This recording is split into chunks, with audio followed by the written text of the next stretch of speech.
This is a really interesting year to talk about what happens when the landscape tries to wake up in the spring, because spring hasn't really sprung yet in Nebraska.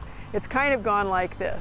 So what happened up here is a lot of the plant material got cut back in the fall, which oftentimes we don't recommend because you're going to lose the seed heads, you're going to lose the habitat, some of that beautiful winter interest.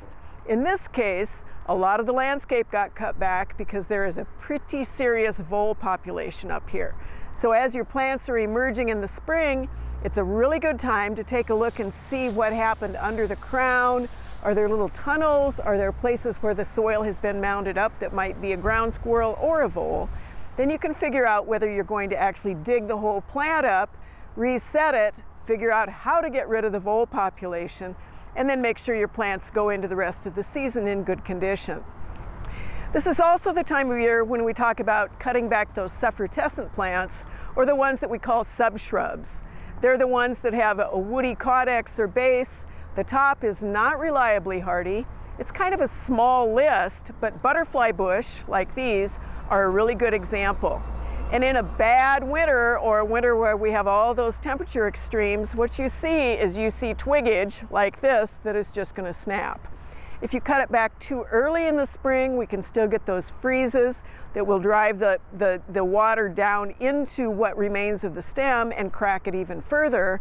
We don't see much life yet, even at the base of these shrubs. So it's the time when you can cut them back, but don't take anything all the way to the ground.